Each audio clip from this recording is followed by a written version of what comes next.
बच्चों स्वागत है आपका हमारे YouTube चैनल पे जिसका नाम है बच्चों फिजिक्स फिनोमिना।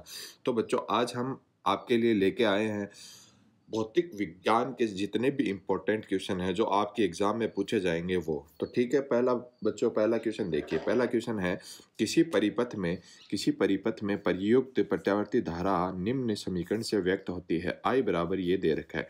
हमें पूछा है धारा का वर्ग माध्य मूल मान।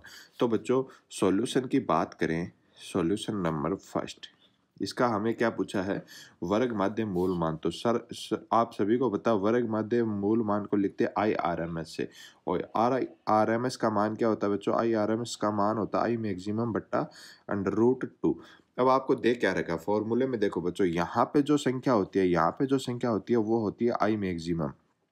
तो आई मैक्सिमम का मान बच्चों आपको दे रखा है 2.2 बट्टा 2.5 बट्टा √2। तो आई आर एम एस की वैल्यू आ जाएगी बच्चों, आई आर एम एस की वैल्यू आ जाएगी 2.5 बट्टा √2। ठीक है बच्चों। अगला क्वेश्चन, पूर्ण चक्कर के लिए प्रत्यावर्ती धारा का औसत मान क्या होगा। तो बच्चों आपको पता है पूर्ण चक्कर के लिए बात कर रहे हैं प्रत्यावर्ती धारा का औसत मान। तो एक पूरे चक्कर के लिए प्रत्यावर्ती धारा का औसत मान यह बी। औसत मान कितना होता है बच्चों, जितना पॉजिटिव डायरेक्शन में उतना ही बच्चों क्या है नेगेटिव डायरेक्शन में। तो पूर्ण चक्कर के लिए कितना हो जाएगा, 0।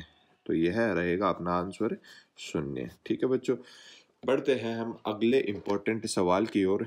और सवाल है यह, भारत के घरों में ऐसी आवृत्ति के लिए ऐसी आवृत्ति व विभवांतर है भारत के घरों में। तो बच्चों अगला इंपॉर्टेंट सवाल है, भारत के घरों में भेजे जाने वाली एसी के लिए आवृत्ति व विभवांतर। तो बच्चों आप सभी को पता है, और नहीं पता तो बच्चों याद रखना, एसी के लिए जो आवृत्ति होती है वह है भारत के लिए 50 हर्ट्ज। और बच्चों विभवांतर आप सभी को पता है कितना होता है, 220 वोल्ट। याद रखना, यह वेरी इंपॉर्टेंट है, पूछा जा सकता है। ठीक है बच्चों। और अगला क्वेश्चन है, प्रत्यावर्ती वोल्टता का मान आपको दे रखा है। प्रत्यावर्ती वोल्टता V बराबर 200 sine 100 pi T plus pi by 2 में वोल्टता का वर्ग माध्य मूल मान। तो बच्चों आपको पूछा क्या, आपको पूछा है VRMS। तो बच्चों VRMS का फॉर्मूला आप सभी को पता है V मैक्सिमम बट्टा √2। और इसको हम लिख सकते हैं V बराबर V maximum sine omega T plus 5 के रूप में। इसको लिखते हैं, तुलना करते हैं, तो Vm का मान कितना आएगा, ये आगे वाली संख्या 200। ठीक है, तो Vm का मान कितना रखेंगे, तो VRMS का मान कितना आएगा 200 बट्टा √2। इसको आगे सोल्व करते हैं तो ऊपर नीचे √2 से मल्टीप्लाई करते हैं। ठीक है, तो बच्चों यह आएगा 200 √2 बट्टा 2। √2 से गुणा होके कितना आएगा, 2 आएगा बच्चों। 2 इससे कैंसिल आउट होके 100 √2 वोल्ट। ठीक है बच्चों, यह रहेगा हमारा किसका मान, यह रहेगा हमारा VRMS का मान। ठीक है बच्चों, बढ़ते हैं अपने अगले इंपॉर्टेंट सवाल की ओर। हमारा सवाल रहेगा ये, सवाल है, यदि प्रत्यावर्ती परिपथ में R बराबर 100 ओम, XL बराबर दे रखा है प्रतिबाधा है बच्चों ये, और XC बराबर 400 ओम हो तो परिपथ की कुल प्रतिबाधा Z का मान हो। तो आप सभी को पता है, सॉल्यूशन की बात करें तो सॉल्यूशन आप सभी को पता है बच्चों, प्रतिबाधा Z का फॉर्मूला होता है R² plus XL minus XC का स्क्वायर का √। बच्चों ठीक है, अब आपको सभी को पता है कि क्वेश्चन में क्या दे रखा है, XL बराबर XC, XL बराबर XC बराबर कितना दे रखा है बच्चों, 400 ओम। ठीक है, यह मान इसमें रखने पर, यह मान इसमें रखते हैं तो Z बराबर कितना आएगा बच्चों, R² प्लस 100 माइनस 100 का होल स्क्वायर। ठीक है बच्चों, तो Z बराबर बच्चों आ जाएगा R² प्लस 0।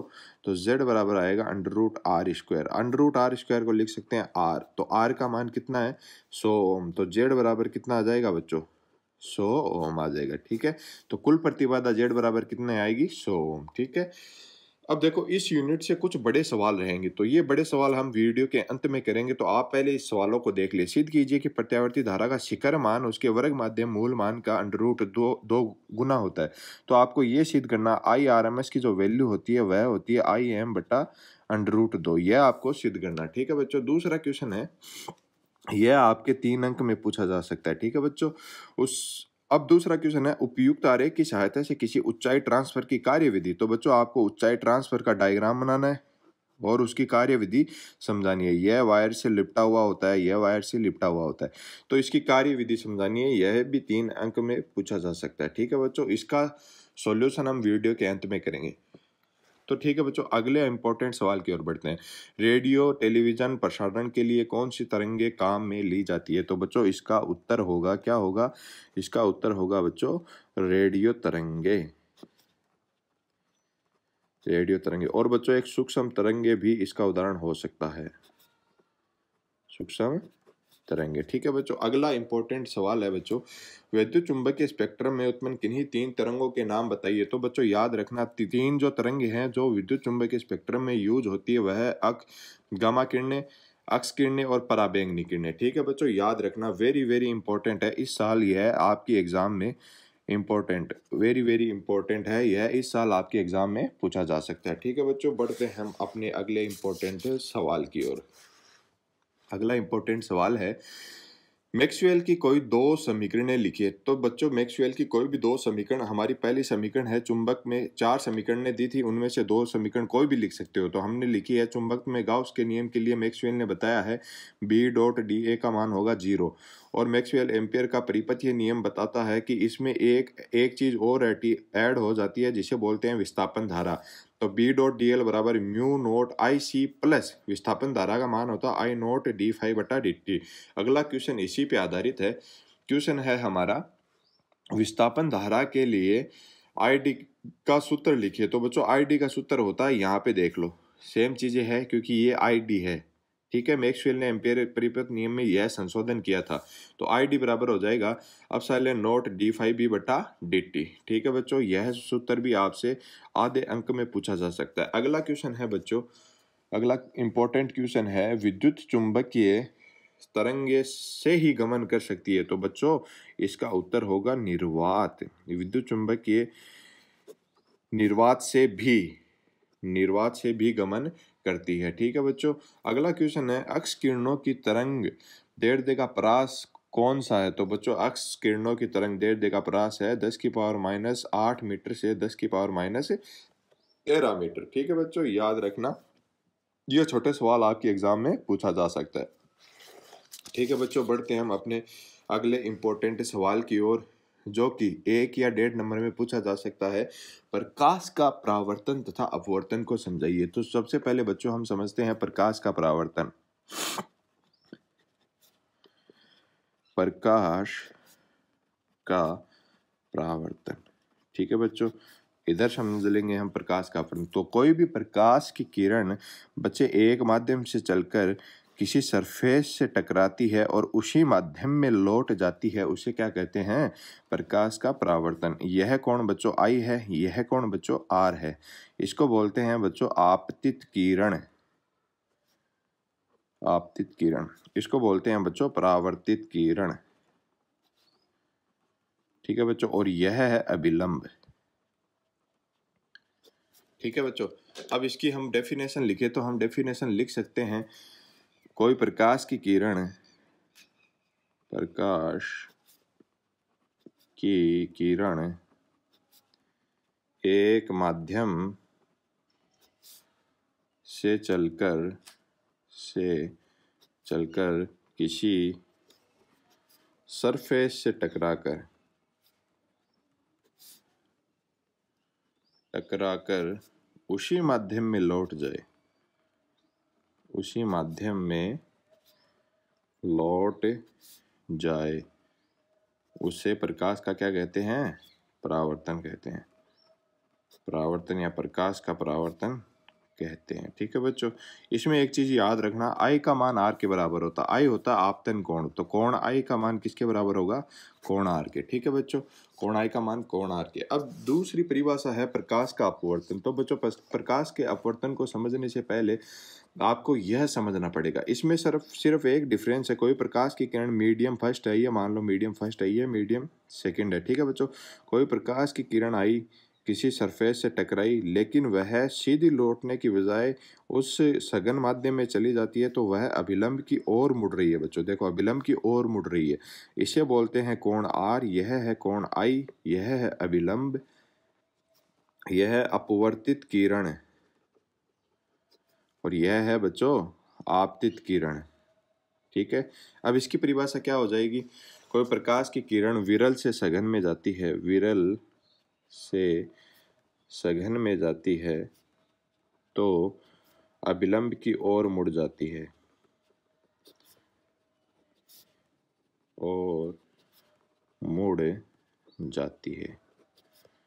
इस प्रक्रिया को क्या कहते हैं? प्रकाश का अपवर्तन। ठीक है, याद रखना, इसकी परिभाषा आप याद रख लेना। ठीक है, और इसमें होता है स्नेल का नियम। एक स्नेल का नियम और समझ लो। स्नेल का नियम होता है साइन आई बट्टा साइन आर बराबर नियत। ठीक है बच्चों, यह है स्नेल का नियम। ठीक है, अगला बच्चों इंपॉर्टेंट सवाल है, उत्तल लेंस की फोकस दूरी क्या होगी? बच्चों हमें क्या पूछा है? उत्तल लेंस की फोकस दूरी। ठीक है, जिसकी क्षमता बच्चों दे रखी है, तो आप सभी को पता है इसका आंसर क्या होगा। इसका आंसर बच्चों क्या होगा?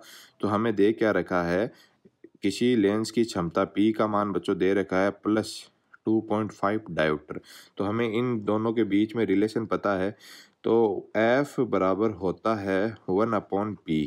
ठीक है, तो P का मान उठा के इसमें रख देंगे +2.5 डायोप्टर। बच्चों इसको सेंटीमीटर में चेंज करते हैं तो 100 से मल्टीप्लाई कर देंगे। ठीक है, तो इससे इससे काटते हैं तो F का मान आ जाएगा बच्चों 40 सेंटीमीटर। ठीक है, यह है सेंटीमीटर में कन्वर्ट हो जाएगा। ठीक है, तो F का मान कितना आया? 40 सेंटीमीटर। बच्चों अगला इंपॉर्टेंट सवाल है, एक अवतल दर्पण की फोकस दूरी 5 सेंटीमीटर है तो वक्रता त्रिज्या क्या होगी? तो बच्चों आपको F और R के मध्य फोकस दूरी F वह वक्रता त्रिज्या R के मध्य एक रिलेशन पता है। F बराबर क्या होता है बच्चों?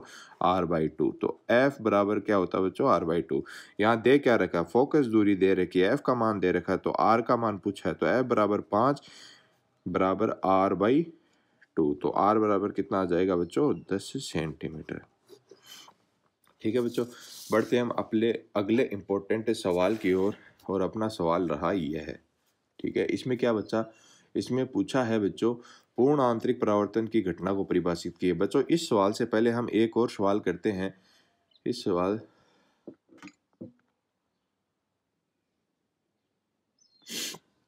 बच्चों सबसे पहले इस सवाल से पहले बच्चों हमें यह सवाल करना पड़ेगा। ठीक है, यह सवाल को करते हैं। इस सवाल को करने से क्रांतिक कोण को अगर समझ लेंगे तो पूर्ण आंतरिक परावर्तन। क्रांतिक कोण बच्चों क्या होता है? फॉर एग्जांपल मैंने ये ले लिया, इसके अंदर वाटर है। ठीक है, ये क्या है?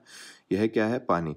अब हमने कोई भी प्रकाश की किरण एक एंगल से गुजारी गुजारी गुजारी गुजारी। ठीक है, तो वह एंगल जिस पर प्रकाश की किरण सतह के लंबवत या फिर जहाँ पे आर का मान बच्चों, ये देखो आर का मान कितना हो गया? 90 डिग्री। जहाँ पे आर का मान मतलब परावर्तन कोण या अपवर्तन कोण का मान कितना हो जाता है? अपवर्तन कोण का मान कितना हो जाता है बच्चों? 90 डिग्री हो जाता है। तो उसे क्या कहते हैं? क्रांतिक कोण। तो हम लिख सकते हैं प्रकाश की किरण को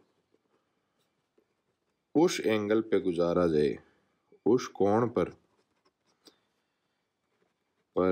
गुजारा जाए जहां जहां आर या अपवर्तन कोण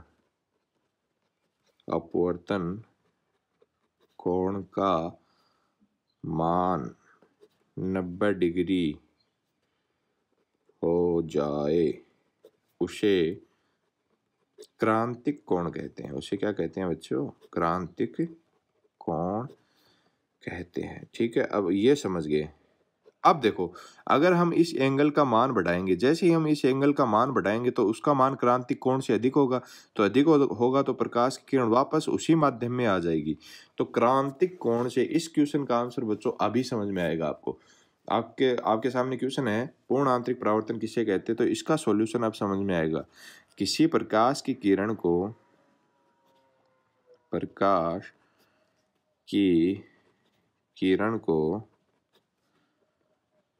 क्रांतिक कोण से अधिक कोण पर गुजारने पर, क्रांतिक कोण से अधिक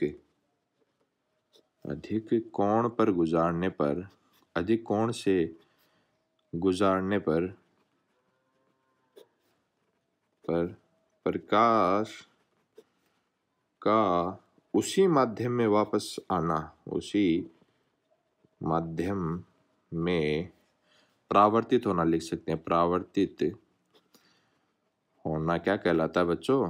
पूर्ण आंतरिक परावर्तन कहलाता है। ठीक है, पूर्ण आंतरिक परावर्तन कहलाता है। ठीक है बच्चों, अब देखो फॉर एग्जाम्पल हमने यह प्रकाश की किरण क्रांतिक कोण से अधिक कोण पर गुजारी, तो प्रकाश की किरण वापस उसी माध्यम में आ जाती है, तो उसे क्या कहते हैं? पूर्ण आंतरिक परावर्तन।